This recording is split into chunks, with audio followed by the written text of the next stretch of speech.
bustling airport scene set the stage for an ordeal that would change the lives of everyone on board. In the midst of the hurried announcements and the constant shuffle of travelers, 17-year-old Ava Williams stood quietly by the boarding gate, her long braided hair neatly arranged and her small black backpack resting comfortably on her shoulder. Unlike the other passengers, who exuded the expected air of seasoned business travelers or dignified retirees, Ava's calm presence and unassuming appearance belied the heavy legacy she carried. Though dressed in a crisp white shirt, plaid skirt, and simple sneakers that marked her as a high school student, she was no ordinary passenger. In fact, she was one of the largest shareholders of the airline, having inherited a significant stake from her late father, Benjamin Williams, a visionary who had built one of the country's largest airlines before his untimely passing a year earlier. As Ava stepped into the luxurious first-class cabin, the elegant surroundings and plush leather chairs did little to mask the undercurrent of tension that had already begun to stir. While other passengers reveled in the extravagance of complimentary drinks and gourmet meals, Ava's mind remained focused on a well-worn math assignment that awaited her attention on her laptop. It was a reminder that despite the vast fortune linked to her family name, she was determined to carve her own path in life, one defined by perseverance, education, and a refusal to lean on inherited wealth. Yet, unbeknownst to her, this flight would soon test her in ways no exam or classroom ever could. The calm of the cabin was abruptly shattered when Madison Clark, a seasoned flight attendant with over 15 years of experience, began to cast a critical eye on Ava. Madison prided herself on professionalism, but her long-held prejudices often surfaced in subtle yet biting remarks. Observing the young black girl seated confidently in first class without any accompanying guardian, Madison's mind immediately filled with suspicions. In her view, first class was reserved for those who embodied the sophistication of successful business magnates, renowned celebrities, or, at the very least, refined elderly passengers. To her, a student dressed in a school uniform with plain sneakers did not belong in such an exclusive setting. Madison approached Ava with a cold, measured tone that betrayed an undercurrent of disdain. "Excuse me, miss, are you sure this is your seat? Can I see your ticket?" she asked, her voice carrying an insinuation that hinted at deeper prejudices. Ava, who had already experienced moments of humiliation before, lifted her head just enough to meet Madison's probing gaze. Despite the sting of the accusation, she maintained her composure. Without a trace of anger, she retrieved her ticket and handed it over, her eyes immediately returning to the comforting glow of her laptop screen, as if the brief confrontation were merely an inconvenient interruption to her studies. However, Madison's suspicions were far from laid to rest. With the ticket clutched tightly in her hand, she scrutinized every detail, flipping it over repeatedly as though expecting to uncover some hidden error or forgery. Her eyes narrowed, and the tight line of her lips suggested that she was brewing a plan. A murmur of discontent rippled through the nearby passengers as they exchanged glances and whispered among themselves. It was as if Madison's disapproval had given them permission to judge Ava without reserve. Determined to prove her own misguided assumptions, Madison retreated briefly to the back of the cabin where she could discreetly verify the ticket information on an electronic screen reserved for staff use. With deliberate slowness, she entered Ava's ticket number and studied the details with a furrowed brow. The screen confirmed everything.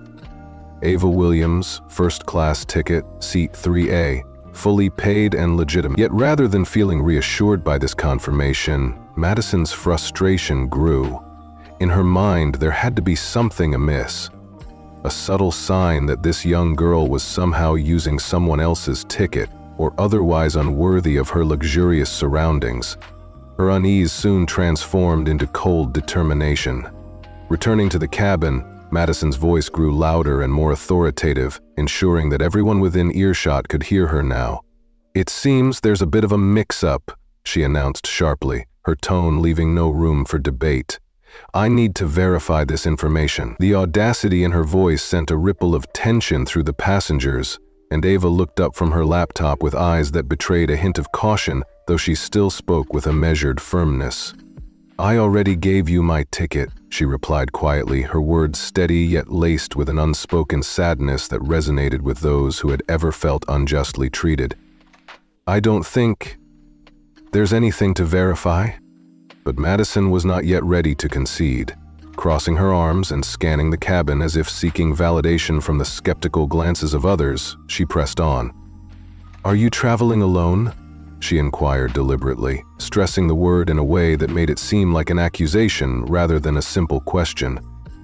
Ava met her gaze squarely, affirming with a calm, "Yes, I'm traveling alone," even as the other passengers began whispering among themselves, some with raised eyebrows, others with disapproving frowns. Madison's disdain only deepened. The atmosphere in the first-class cabin grew heavy with judgment and tension. The murmurs of the onlookers, once mere background noise, now seemed to mock Ava's presence in this privileged space. And then came the moment that would etch itself painfully into Ava's memory. "I need you to leave this seat immediately," Madison declared in a tone that brooked no argument. "You will have to move to economy class." The words struck Ava like a blow, each syllable a stark reminder that she was being forced to relinquish not only her physical comfort, but also her dignity. The threat of calling security loomed in the background, a silent menace that underscored the cruelty of the injustice. In that charged moment, Ava felt a profound sense of isolation and sorrow. She had known, deep down, that her presence in first class might invite suspicion, yet she had hoped that her quiet determination and focus on her studies would speak louder than any preconceived notions. Instead, she now found herself the target of a bitter conflict, one that pitted her against Madison's harsh and unyielding prejudice. Despite the humiliation that burned in her heart, Ava chose not to escalate the situation. She could have stood up, argued back, or demanded an explanation, but the weight of the stares and whispers left her feeling small and exposed. With a deep, steadying breath, Ava closed her laptop and carefully packed it back into her backpack. "I understand," she said softly, her voice a mixture of resignation and quiet sorrow. It was a statement laden with both acceptance of the injustice and a determination not to let it break her spirit. As she rose from her seat and gathered her belongings, the onlookers' eyes followed her every move, their judgment echoing in the silence that had overtaken the cabin. Madison, standing with arms crossed and a self-satisfied glint in her eye, watched Ava with a sense of triumph that was marred only by the lingering uncertainty in her own heart. The scene was as heartbreaking as it was infuriating. Here was a young girl burdened with the legacy of a powerful family and the promise of a future built on her own merits, now forced to surrender her right to sit among those who truly deserved the comfort of first class. The contrast between the luxurious surroundings and the cramped, uninviting space of economy class could not have been starker. As Ava slowly made her way down the narrow aisle, each step felt like a surrender not only to the enforced segregation, but also to the unyielding cruelty of a system that valued appearances over character. For those who witnessed the unfolding drama, there was a palpable sense of empathy for Ava, a silent acknowledgement that sometimes, even in a place as privileged as first class, injustice could rear its ugly head. And while Madison continued on her path, her actions, driven by a combination of professional rigidity and deeply ingrained biases, the seeds of conflict had been sown. It was clear that this was not merely an isolated incident, but a confrontation that threatened to unravel the very fabric of the airline's reputation. In the back of Madison's mind, the certainty of her own authority wavered ever so slightly as she wrestled with the uncomfortable realization that her actions might soon bring consequences far beyond the confines of the flight. As the flight continued on its course, the echoes of that fateful encounter would linger in the minds of everyone on board. Ava, with her quiet grace and steadfast determination, had become a symbol of resilience in the face of relentless cruelty. And though the road ahead was uncertain, there was a glimmer of hope that justice, however delayed, would ultimately prevail. This was not just a story about a seat in an airplane. It was a tale of human dignity, the struggle against prejudice, and the enduring power of quiet strength in a world that too often rewards cruelty over compassion. Ava Williams, whose calm demeanor had barely concealed the turbulent emotions beneath her surface, had just stepped out of first class and into the cramped, bustling space of economy. In first class, everything had been luxurious, with plush seats, elegant linen tablecloths, refined wine, and high-end menus. But now, sitting in an ordinary seat between strangers, Ava felt the full weight of an injustice that went far beyond a simple seating arrangement. She set her modest backpack on her lap and fastened her seatbelt with a resigned click while gazing out the window at the tarmac below. The glass, reflecting her tired yet determined face, seemed to capture the inner storm she carried. A quiet fire burning in eyes that betrayed both pain and resolve. As the airplane ascended into a brilliant blue sky, the sunlight danced across its wings while inside the cabin a silent battle raged. Ava's heart ached with the memory of the humiliating confrontation in first class, a confrontation that had left her feeling undeserving of the comfort reserved for a select few. She had endured skeptical looks, whispers filled with prejudice, and a public shaming that cut deeper than any academic setback. The fact that this injustice had taken place on the airline her late father had helped build made it all the more bitter. With each deep, measured breath, Ava tried to steady herself, determined not to let the cruelty of that moment break her spirit. In the midst of her internal struggle, Ava reached for her phone and sent a brief, urgent message to Uncle Mark. She typed, "Uncle Mark, something happened on this flight, I need your help," and within moments received the reassuring reply, "Stay calm, stay where you are, I'll handle it." Mark Stevenson was more than just the trusted financial advisor of her family. He was the man who had been her father's right-hand man and who now oversaw the substantial shares of the airline that Ava inherited. His succinct message provided a lifeline of hope and a promise that the scales of justice might yet be balanced. Ava placed her phone aside, her face composed even as her mind raced with plans to redress the wrong. She knew all too well that every action aboard the flight was meticulously recorded in internal reports and monitored by the operations center. More importantly, she was painfully aware that Madison Clark, the flight attendant responsible for her humiliation, had no inkling of the formidable power she had just crossed. Meanwhile, Madison Clark believed she had handled the situation perfectly. In her eyes, the young girl in a school uniform had been nothing more than an impulsive intruder in a space reserved for sophisticated travelers. Madison prided herself on her strict adherence to protocol and the high standards of first class. Yet as she busied herself with the first-class service list, an unsettling feeling began to creep in. Dennis Walker, a seasoned colleague known for his measured calm and fairness, stood by the service desk with a worried expression and a phone pressed tightly in his hand. His tense demeanor and subtle shake of the head sent a chill down Madison's spine, hinting at a development that she could neither ignore nor control. Before Madison could piece together the cause of Dennis's unease, an internal communication signal echoed through the cabin, a direct line from the cockpit. With a sense of urgency, she hurried to answer. "This is Madison," she said, her voice steady at first. But then Captain Ryan Hale's tone, firm and unyielding, cut through the air. "We have just received word from the operations team. There is a passenger on this flight that requires special attention." Madison's heart skipped a beat as the captain continued. "Ava Williams is not an ordinary traveler. In fact, she is the largest shareholder of this airline." The words crashed over Madison like a tidal wave. For a brief, painful moment, she stood paralyzed in disbelief. How could this young girl, who she had dismissed so easily, wield such power? The captain's voice grew even firmer. "Madison, the operations team is instructing you to immediately go to Ava Williams, apologize to her, and return her to first class. I trust you understand the gravity of this situation." A cold sweat broke out on Madison's forehead as she clutched the receiver, her mind reeling from the revelation.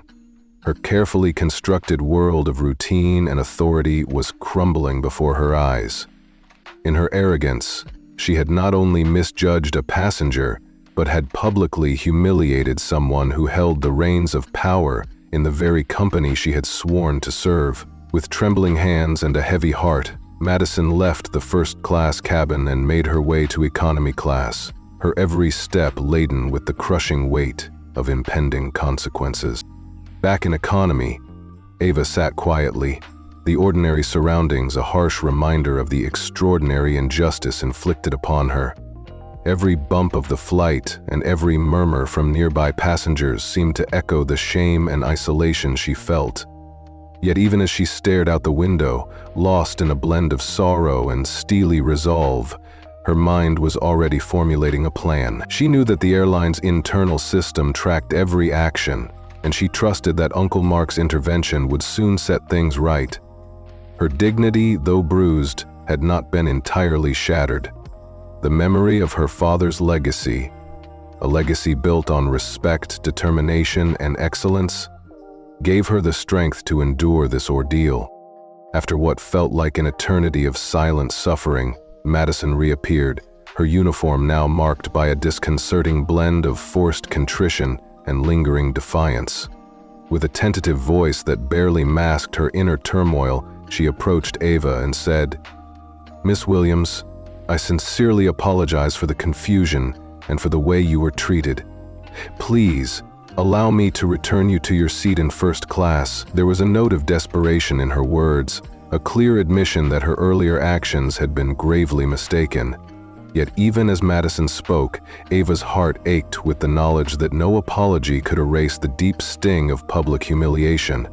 In a soft, trembling voice laden with sorrow and resignation, Ava simply replied, "Thank you." Her response was not one of anger, but of quiet, dignified sorrow, a testament to her inner strength even in the face of such cruelty. As the flight continued its steady course through the sky, the atmosphere in the cabin remained heavy with tension and unspoken regret. Madison's earlier confidence had been replaced by an ever-growing sense of dread and vulnerability.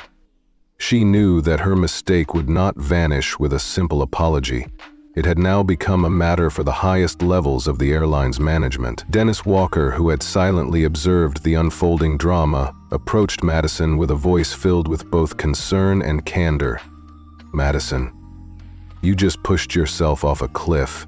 You have no idea who you just crossed," he said quietly, the words carrying a weight that left no room for argument. His tone was not malicious, but was a blunt reminder of the consequences that now loomed over her career. The tense exchange was interrupted once again by the familiar beep of an intercom, a call from the cockpit. This time, Captain Ryan Hale's voice, edged with icy seriousness, left no doubt that the matter was far from over. "Madison, we have received final instructions from the executive board. The passenger you moved to economy, Ava Williams, is one of our largest shareholders. You are required to submit a detailed report on how you treated her and to issue a formal apology immediately." The captain's words reverberated through the cabin, and for a moment, time itself seemed to freeze. Madison's hand tightened around the phone as a cold sensation swept over her. The gravity of her error was now undeniable, and with a shaky whisper she managed to reply, "Yes, I understand." In that instant, Madison felt as though she had been punched in the chest. The realization that a young girl in a school uniform had not only belonged in first class, but had a powerful say in the airline's future left her reeling. The public humiliation she had inflicted now came back to haunt her, and the future of her career hung precariously in the balance. Dennis watched silently, his expression a mixture of disapproval and pity as he muttered, "You just pushed yourself off the cliff, Madison." Those words, though not shouted, resonated with a bitter truth that could not be ignored. For Ava, the ordeal had been a bitter pill to swallow, a moment of intense vulnerability and heartbreak that nonetheless steeled her resolve. She knew that the injustice she had endured was not just a personal affront, but a glaring symbol of the prejudices that still lurked in places meant for comfort and exclusivity. The memory of that day would linger in the minds of everyone on board, a stark reminder that even in the most elite environments, the abuse of power and prejudice could cause profound pain. As the plane continued its journey, the repercussions of the incident began to seep into every corner of the airline's operation. The executive board would soon demand accountability, and the story of Ava Williams, a young woman of remarkable strength, forced to relinquish her rightful place, would ripple through the corridors of power and across the nation. For many listening, especially those who had witnessed decades of change and held dear the values of respect and decency, this tale was not merely about a misplaced seat, but a profound narrative of injustice, resilience, and the enduring quest for dignity. In a world where appearances often masked the true nature of a person's worth, this flight became a microcosm of society, a place where cruelty, prejudice, and pride collided in the most unexpected ways, leaving behind scars that might one day heal into the promise of change. Madison's thoughts echoed in her mind like a relentless barrage of knives cutting into her pride. The realization that the very girl she had so arrogantly humiliated and forced into economy class was none other than Ava Williams, the largest shareholder of this airline, hit her like a ton of bricks. In that instant, every ounce of smug satisfaction she had felt earlier dissolved into cold, paralyzing dread. Madison's heart raced uncontrollably, and the air in the pristine first-class cabin felt stifling, as if the walls themselves were closing in on her. Just minutes ago, she had been so proud of herself for upholding what she believed were the high standards of VIP travel, but now she knew she had crossed an insurmountable line. The intercom crackled to life, shattering the eerie silence that had settled over her, and Captain Ryan Hale's voice, sharp and devoid of any hint of patience, pierced the atmosphere. "Madison, the board wants a report on why you moved a first-class passenger," he stated coldly. A chill ran down Madison's spine at those words. She had dedicated over a decade of her life to this industry and had never before received such an urgent call from the highest levels of management over something as seemingly trivial as relocating a passenger. Yet, here it was, a stern warning from the very top.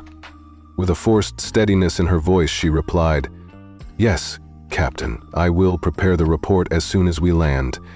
But before she could even think of a way to delay the inevitable, the response from the cockpit came crashing back with even more force. "Number, they want you to report right now." The words reverberated in her head, leaving a hollow beat of silence that was both terrifying and surreal. Madison's mind spun in disbelief. How could everything escalate so rapidly in just 20 minutes? She glanced toward the economy cabin, where Ava sat with an unnerving calm that mocked her panic.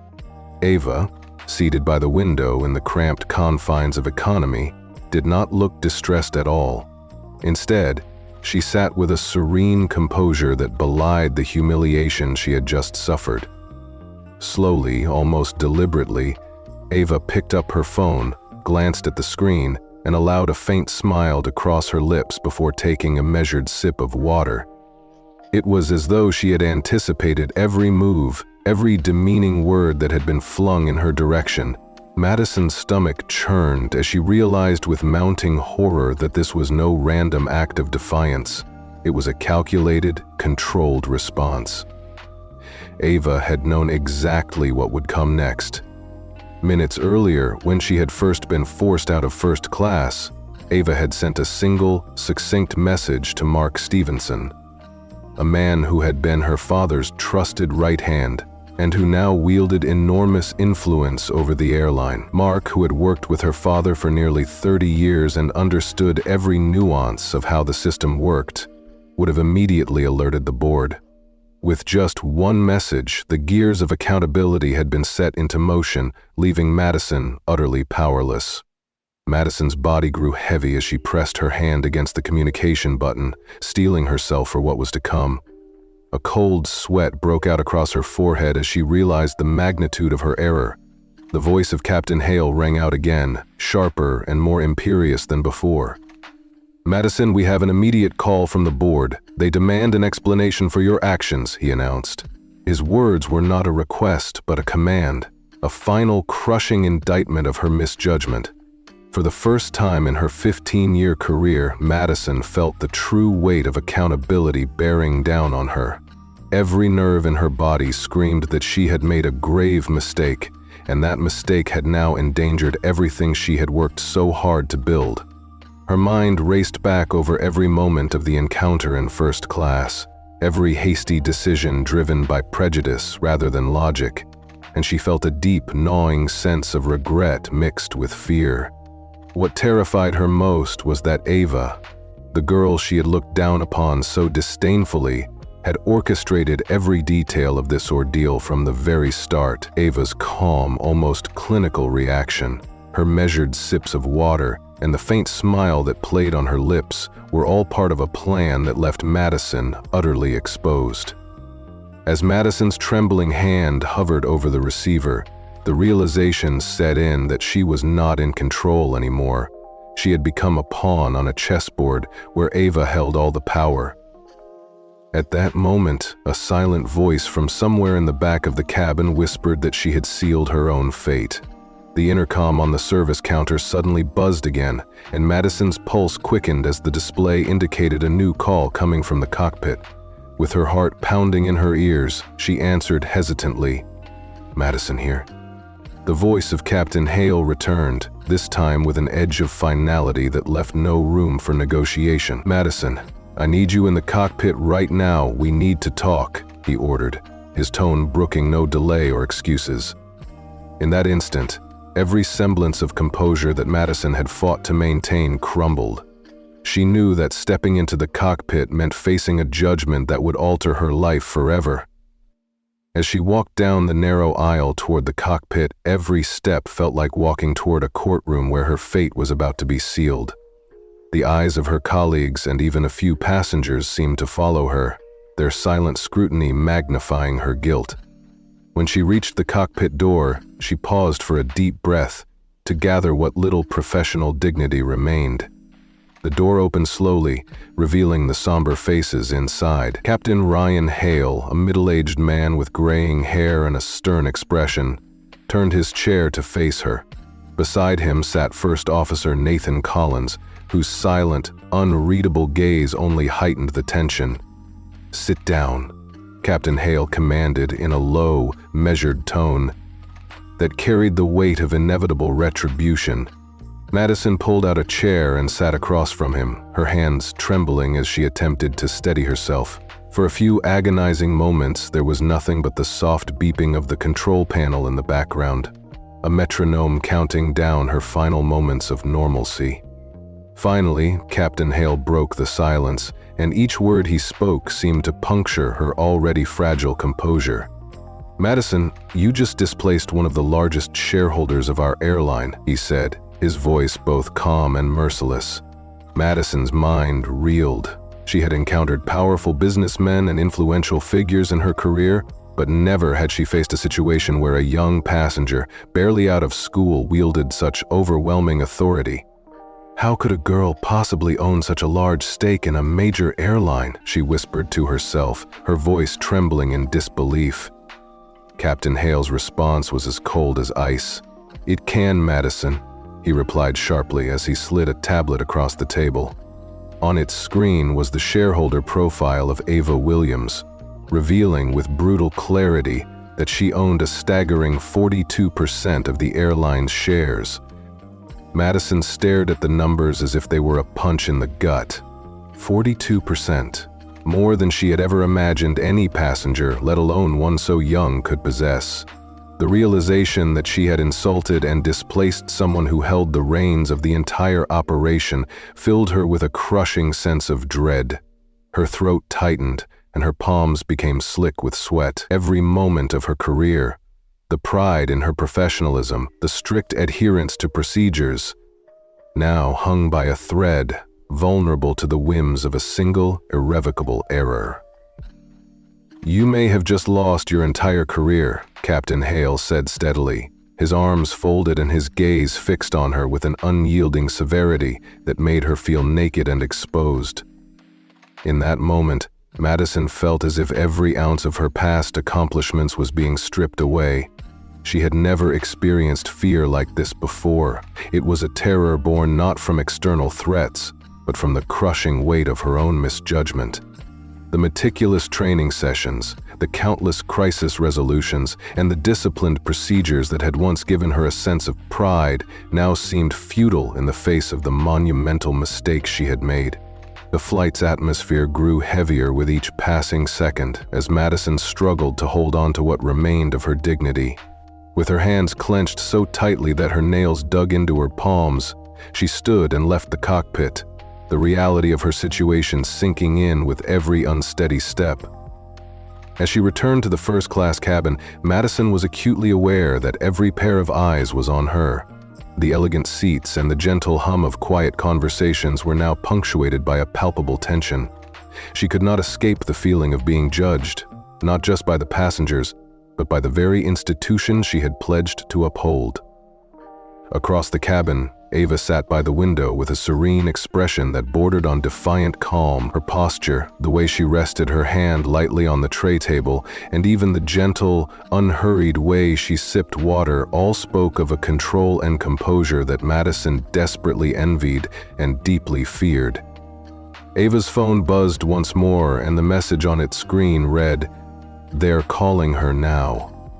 In that moment, Madison's chest tightened with a mix of panic and reluctant admiration. The other passengers began to murmur quietly among themselves. A middle-aged gentleman in a modest suit leaned over to his wife and whispered, "She looks scared. Who is that girl?" His words, though soft, carried across the cabin and magnified Madison's isolation. The once confident flight attendant now felt like a frail pawn in a game where the stakes were far beyond her control. Every step, every hesitant glance, and every whispered comment only deepened the chasm of regret and humiliation that separated her from the dignified professionalism she once embodied. As the tension mounted and the gravity of her actions settled in, Madison knew that the consequences of this single, thoughtless decision would ripple through her life and career for a very long time to come. In that fateful moment, as the hum of the aircraft and the distant murmur of conversations faded into the background, Madison was forced to confront the bitter truth. She had not only lost her sense of control, but she had also disrespected a woman who held the power to change the very fabric of the airline industry.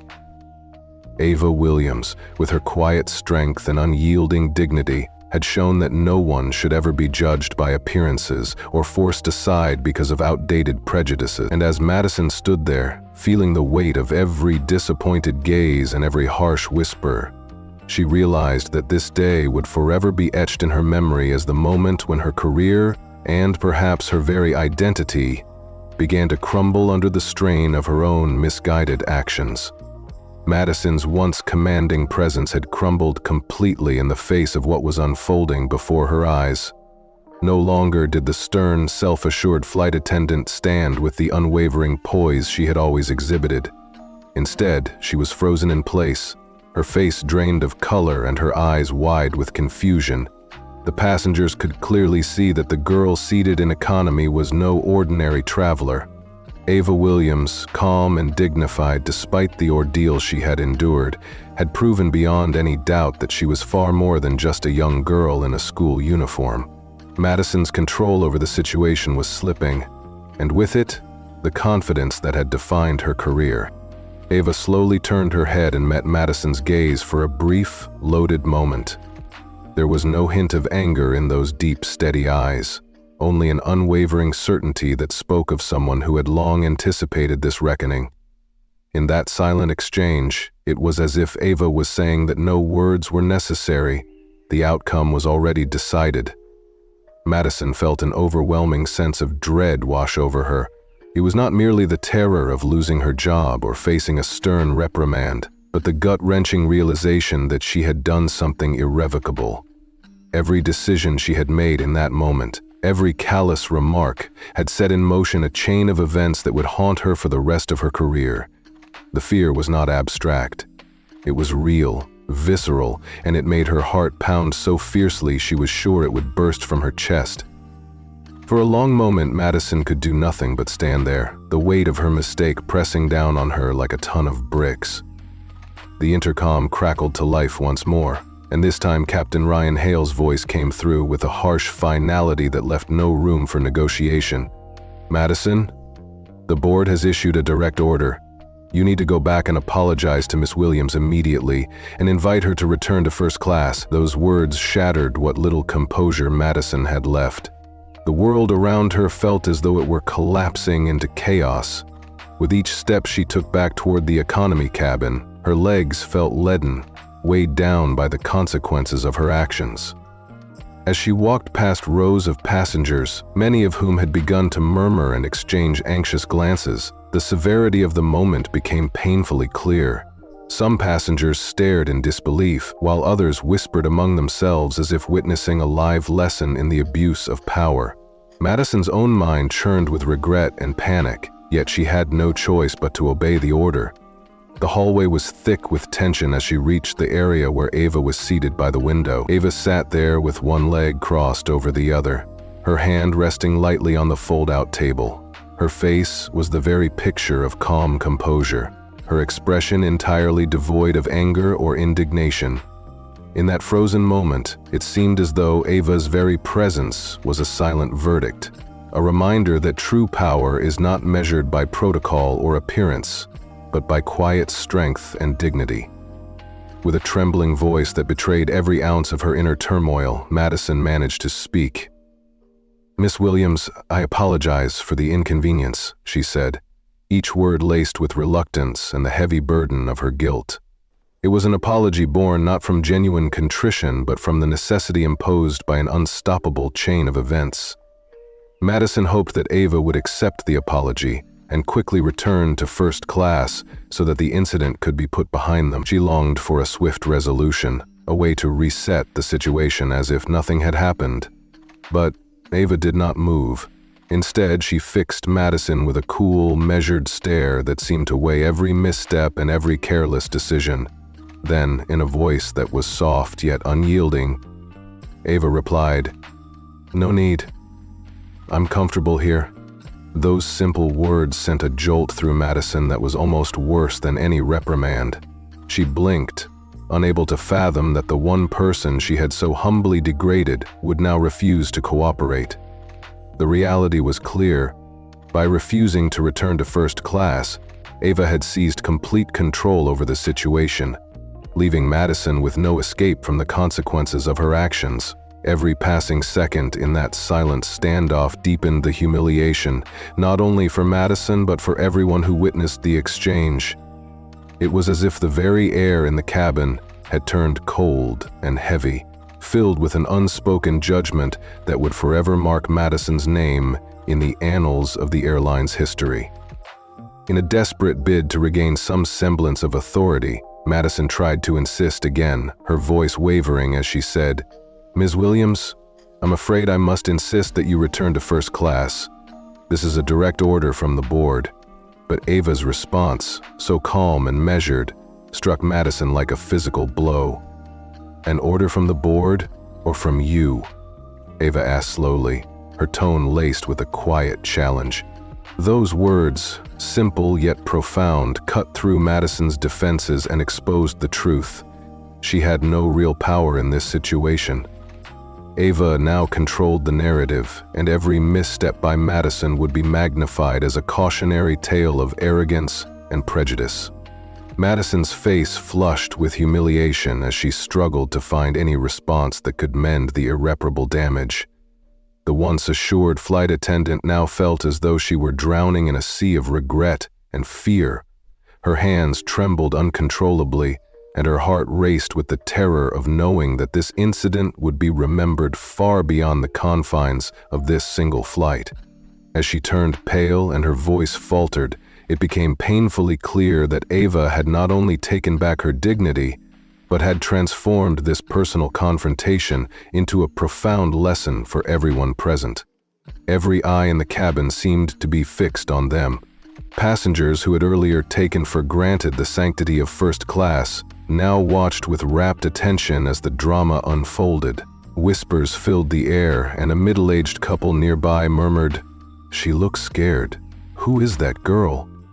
Their hushed tones carried the weight of public judgment, deepening the sense of isolation and exposure that Madison felt in that crushing moment. In a final, shattering display of authority, the intercom announced that the flight was about to land. As the plane's doors opened and passengers began gathering their belongings, Madison found herself standing motionless by the service counter, utterly drained of the strength to utter even a customary farewell. Just then, a low, stern voice called out her name. "Mrs. Madison Clark." Startled, she turned around, her heart pounding as two men in airline uniforms, clearly from the internal security team, approached her with measured steps. Their badges gleamed under the cabin lights as they informed her that the executive board required her immediate presence. At that moment, it felt as though the very ground had been pulled from under her feet, leaving her suspended in an abyss of disgrace. With her options dwindling and every hope of salvaging her reputation slipping away, Madison's hand clenched tightly around her bag as cold sweat trickled down her arm. She longed to protest, to explain that it was all a misunderstanding, but deep down she knew the moment for excuses had long passed. The arrival of the security officers signified that her fate was sealed. The remaining passengers watched in stunned silence as whispers spread throughout the cabin, some remarking that she looked as if she were being arrested. As Madison stepped off the plane and followed the security team, her eyes briefly met Ava's one last time. Ava remained seated in economy, her gaze as steady and unyielding as ever.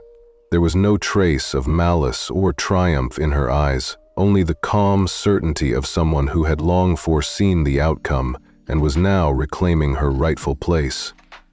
With that final look, Madison turned away, unable to bear the weight of that silent judgment any longer. Outside, a sleek black car adorned with the airline's logo waited at the exit. There was no escaping the summons. As the car door swung open and a security officer motioned for her to enter, Madison knew that her nightmare was only beginning. Inside a somber conference room, she was ushered to a polished mahogany table where 5 stern members of the airline's disciplinary board sat waiting. Their expressions were cold and unyielding, and the atmosphere in the room was so thick with tension that it seemed as though every breath was an effort. For long, silent moments, Madison could only listen to the pounding of her own heart, each beat a reminder of the irreversible mistake she had made.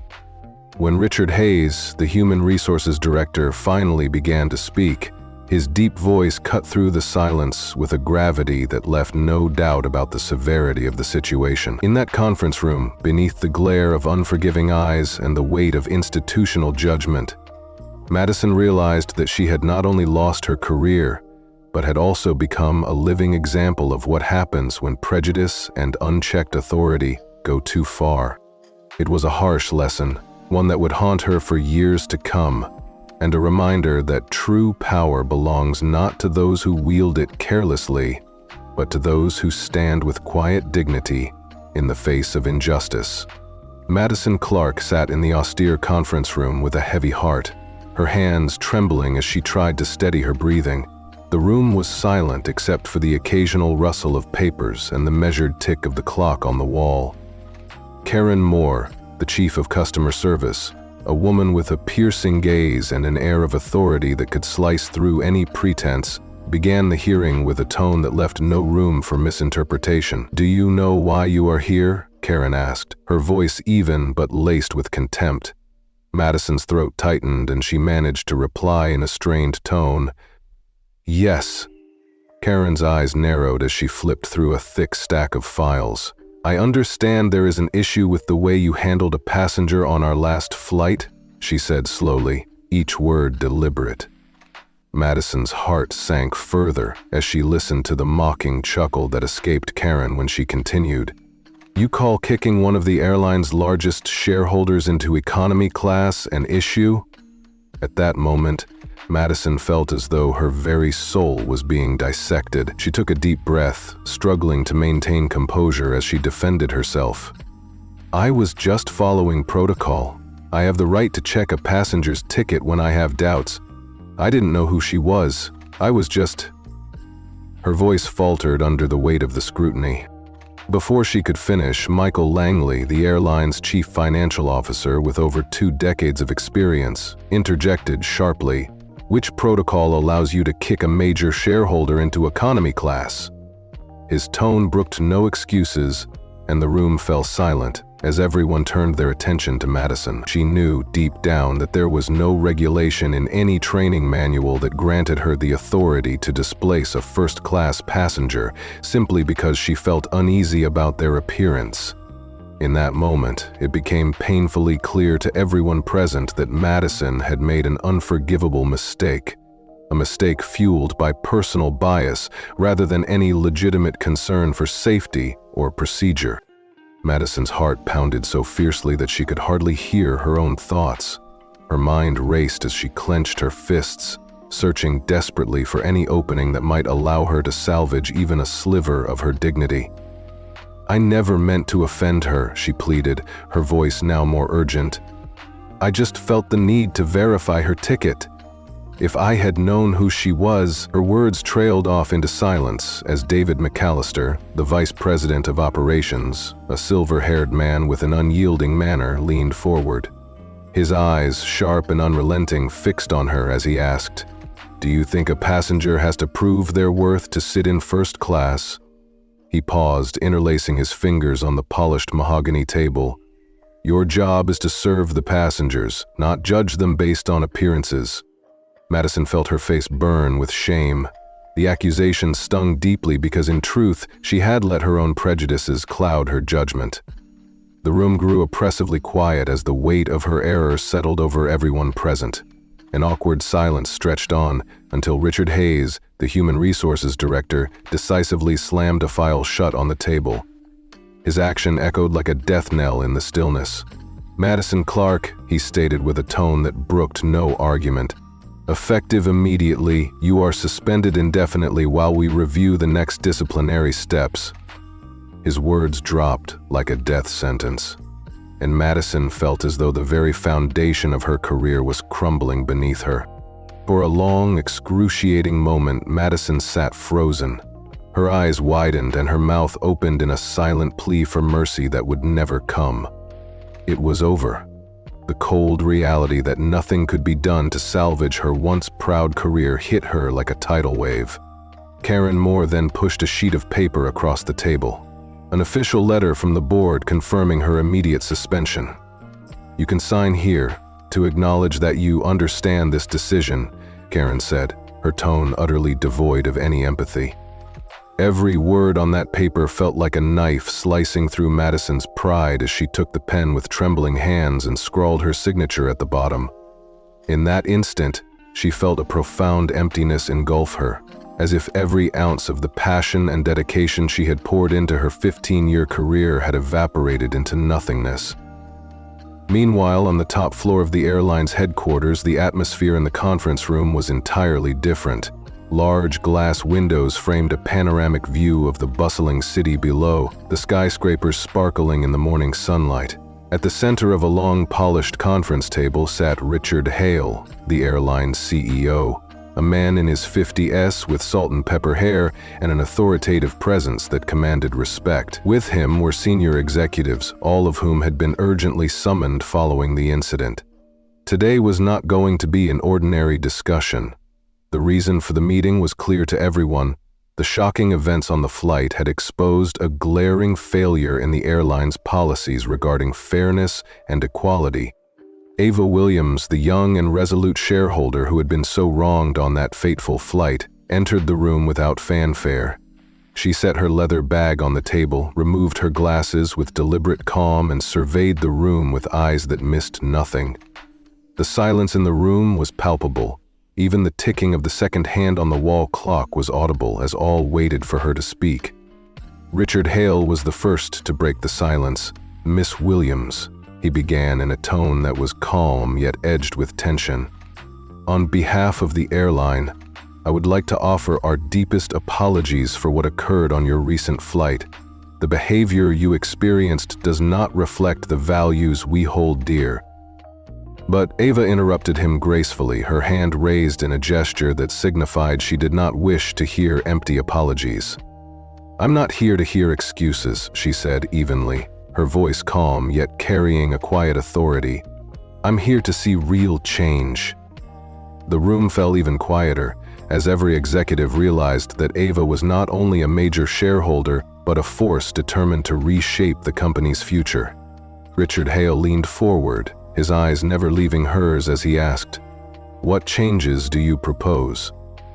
Ava opened a folder with meticulous precision, flipping through its pages as if she had prepared for this moment for a long time. "First, I demand a comprehensive reform in the flight attendant training program," she stated clearly. "This reform must cover not only customer service but also education on recognizing and eliminating unconscious biases. No passenger should ever be judged or treated differently based on skin color, gender, or age." Her words resonated deeply in the room, drawing nods from several executives who had witnessed too many incidents of subtle discrimination over the years. Karen Moore, who had earlier been part of Madison's disciplinary hearing, scribbled notes quietly as Ava continued. "Second," Ava declared, "I want the airline to establish an immediate reporting mechanism to monitor and address any discriminatory behavior on all flights. Every incident must be transparent and dealt with swiftly." The firmness in her tone left no room for debate. It was a demand born from personal experience and a vision for a more equitable future. "And finally," she said, her voice deep and resolute, "I insist that the airline commit to ensuring that every passenger is treated with the utmost respect, regardless of their appearance or background." A long silence followed, filled with the weight of responsibility and the inevitability of change. Richard Hale slowly exhaled and set his pen down on the table. "Miss Williams, I completely agree with everything you have proposed," he said warmly yet seriously. The other executives nodded in unison, recognizing that they had no alternative but to support the sweeping reforms Ava demanded. Ava felt no personal triumph as the proposals were accepted. Instead, there was a somber satisfaction in knowing that her painful experience would lead to positive change. She had not only reclaimed her dignity, but had also paved the way for a future where incidents of discrimination would be addressed head-on. "Let's begin right now," she stated firmly, rising from her chair with an air of quiet authority. "I will be closely monitoring the implementation process to ensure these changes are real and lasting." Richard Hale nodded in agreement. "We won't let you down," he promised. After the meeting, as the executives dispersed with determined expressions, Ava left the conference room with a sense of purpose that belied the turmoil of the past few hours. Meanwhile, in a modest apartment far from the gleaming headquarters, Madison Clark sat alone in dim light, her face a portrait of sorrow and regret. Before her, the laptop screen glowed with an email from the airline's Human Resources Department. The subject line was blunt and unforgiving. "Termination notice, Madison Clark." She had dreaded this moment since that ill-fated flight, and now it had arrived. With shaking hands, Madison scrolled through the email. It detailed the findings of the disciplinary board, stating that her actions on the flight of the 15th had not only violated company policies, but had severely damaged the airline's reputation and core values. The email concluded with the finality of termination, citing discriminatory behavior towards first-class passengers as the reason. The words hit her like a relentless punch to the chest. Every ounce of her dedication, every sacrifice made over the last 15 years, now seemed to vanish into thin air. Madison exhaled shakily, and for a moment the apartment felt unbearably cold and empty. In a desperate attempt to salvage what little pride she could muster, she opened a new email and began to type a message addressed to Ava Williams. To Ava Williams, "I know that no apology can undo what I have done, but I want to express my deepest regret for my actions on that flight. I acted wrongly, and I now face the consequences of my prejudice. I understand that my behavior not only offended you but also revealed a deep flaw in my judgment. I have lost the job I once cherished, and it has forced me to question everything I believed in. I do not expect your forgiveness, but I hope that one day I can become a better person. I am truly sorry." With a trembling hand, she reread the email several times before finally hitting send, unsure whether her words would ever reach the heart of the young woman who had changed everything. In that moment, Madison felt an overwhelming mix of regret and resignation. She had lost not only her job, but her honor, and as she sat in the fading light of her small apartment, she couldn't help but wonder if there was any hope for redemption. The gravity of her actions, the cruelty she had inflicted on someone who held real power and dignity, would likely haunt her for the rest of her life. The contrast between the two very different outcomes, Ava's rise as a champion for change and Madison's fall from grace, was as stark as it was painful. Back at the airline headquarters, the repercussions of that disastrous flight rippled through every level of the organization. The meeting with the senior executives marked a turning point in the company's history. Ava Williams' resolute demands for reform had shaken the very foundation of the airline's operational policies. Executives who had long turned a blind eye to subtle discrimination now found themselves under intense scrutiny, and new training programs were drafted with a focus not only on customer service, but on fostering a culture of true equality and respect. It was a monumental shift, one that promised to change the face of the aviation service industry for generations to come. For many in the industry, especially those who had witnessed decades of incremental change, Ava's victory was a welcome affirmation that even the most deeply entrenched systems could be reformed. Her calm and measured approach, combined with the quiet strength she displayed during the hearings, resonated with countless individuals who had experienced injustice in various forms. At 17 years old, Ava had not only reclaimed her dignity, but had also set an example for others, proving that even in the face of overwhelming adversity, one could demand accountability and effect real change. As the days turned into weeks, the airline began implementing the sweeping changes that Ava had demanded. New training modules were introduced, focusing on identifying unconscious biases and ensuring that all passengers were treated fairly. A robust system was established to monitor incidents of discrimination, with immediate reporting mechanisms designed to address any issues transparently and swiftly. The board of directors, led by CEO Richard Hale, made it clear that these measures were not optional, but integral to the company's renewed commitment to fairness and equality. While many celebrated these reforms as a long overdue change, there remained a lingering sense of loss and regret surrounding the fate of Madison Clark. In quiet moments, those who had known her before the incident recalled her once proud professionalism and dedication to her work. Now, her downfall served as a stark warning to others about the destructive power of unchecked prejudice and the cost of failing to uphold the values that the airline now championed. Madison's story, tragic and painful as it was, became a somber reminder that even those who once seemed infallible could be brought low by their own misguided actions. For the passengers who had witnessed the events on that fateful flight, the story of Ava Williams and Madison Clark soon became the subject of hushed conversations and reflective discussions. Many recalled how Ava, with a quiet determination and unwavering resolve, had turned a deeply personal humiliation into a catalyst for sweeping reform. They spoke of the dignity she maintained in the face of cruelty and the profound impact her actions had on the company's culture. At the same time, there was an undeniable sense of pity for Madison, a woman who had dedicated over 15 years of her life to the airline, only to see her career and reputation reduced to ashes by one fateful decision driven by prejudice. In the aftermath, as the airline slowly began to rebuild its image, the industry as a whole took note of the radical changes. Ava Williams' name became synonymous with progress and justice, a symbol of the possibility of redemption through accountability and reform. Her victory was not just personal, it heralded a new era where discrimination would no longer be tolerated, and where every passenger's dignity was respected. The story resonated particularly with those who had witnessed or experienced similar injustices. offering hope that even the most deeply embedded flaws in a system could be corrected with the right combination of courage, determination, and empathy. Yet, for Madison Clark, the journey ahead was shrouded in darkness.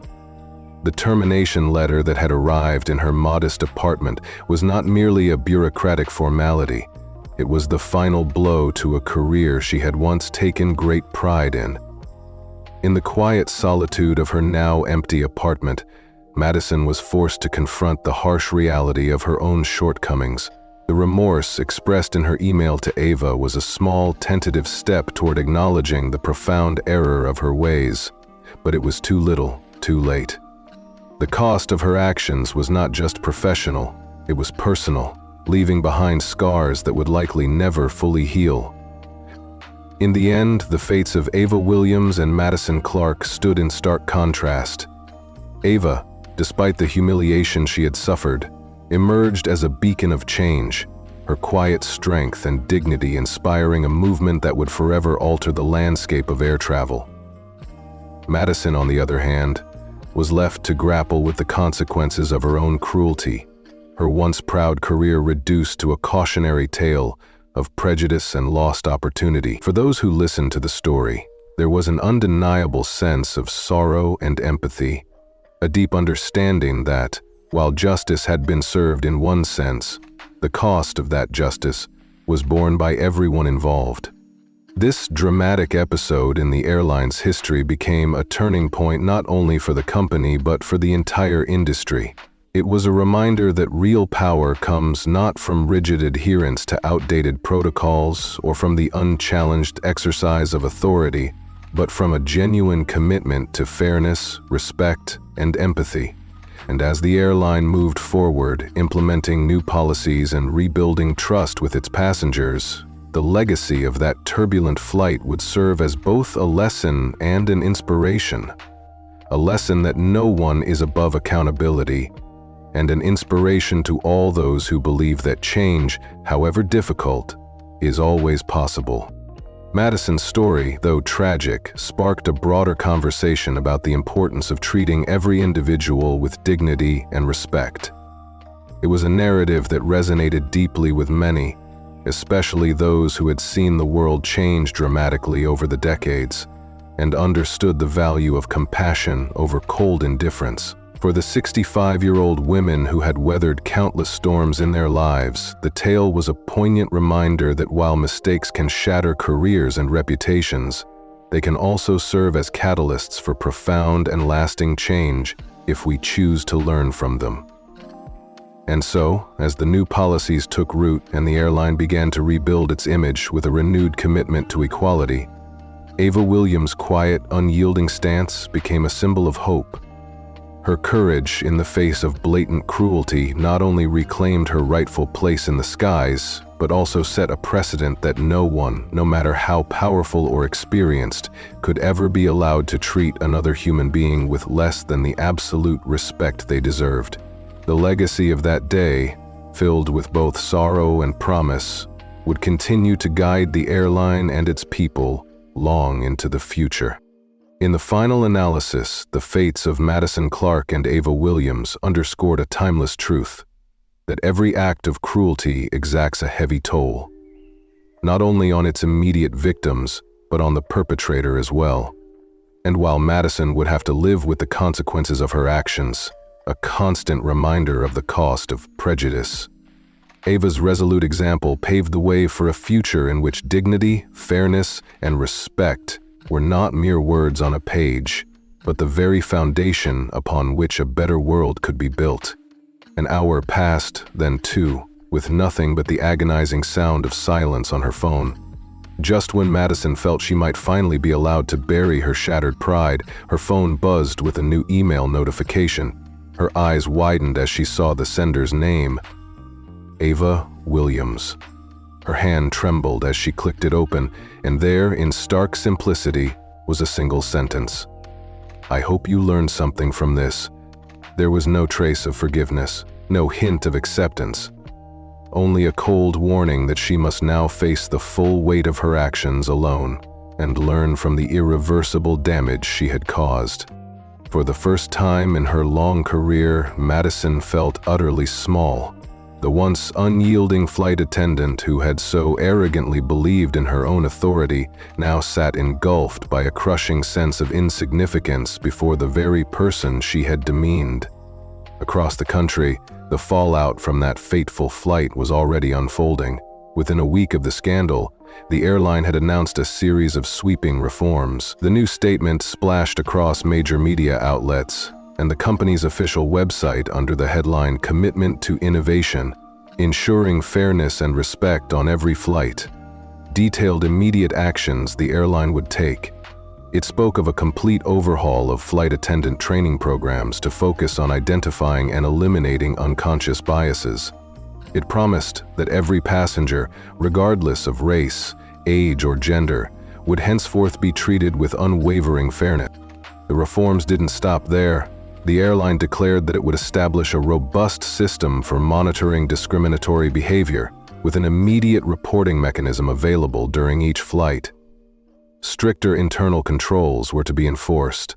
Violations of the new standards would not merely be reprimanded, they would result in swift, severe consequences, including immediate termination for any clear act of discrimination. Perhaps most notably, the airline would create a customer oversight board that included Ava Williams as one of its special advisors. This bold move was intended to ensure that the promises of reform would be far more than just empty words. They would be fully implemented and rigorously monitored. This groundbreaking announcement sent shockwaves throughout the entire airline industry.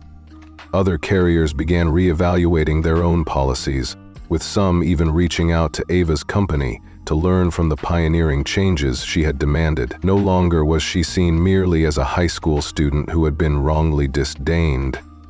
Ava Williams had transformed into a potent symbol of fairness and justice, a living testament to the idea that even in the face of overwhelming prejudice, one could stand up and demand a better world. Months later, on another routine flight, a heartwarming scene unfolded that illustrated just how deep the impact of these changes had become. A little girl, no more than 7 years old, with neatly braided hair, boarded the plane alongside her mother.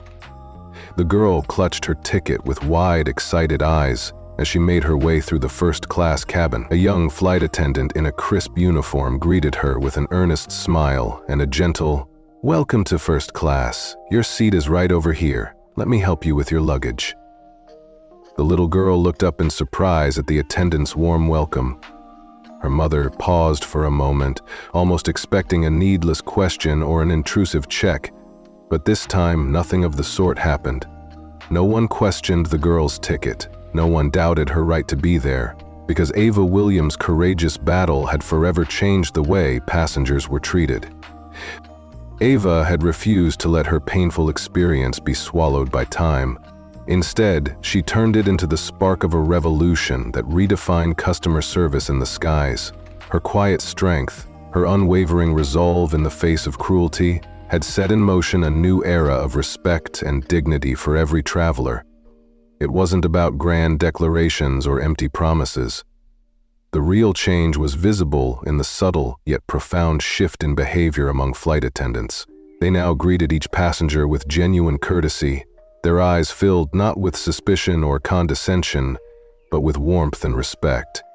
As the plane's engines roared to life and the cabin buzzed with the anticipation of takeoff, the little girl settled into her seat, beaming as she accepted a warm towel from the attentive attendant.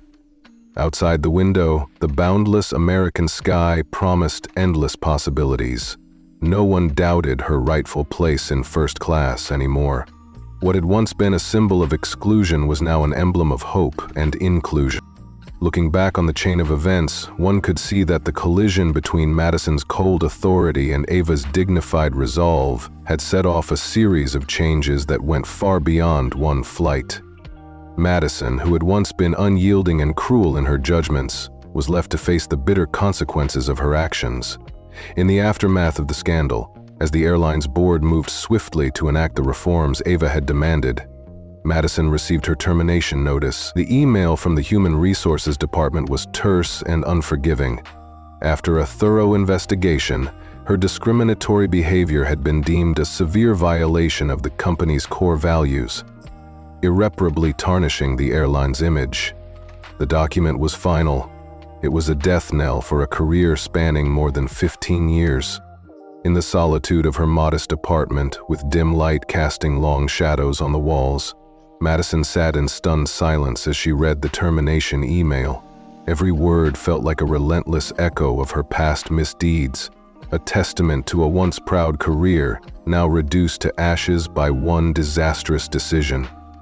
The crushing weight of regret pressed down on her, and she struggled to process the reality that she had lost everything she had once held dear. Desperate to salvage what little remained of her dignity, Madison opened a new email window and began to type a message to Ava Williams.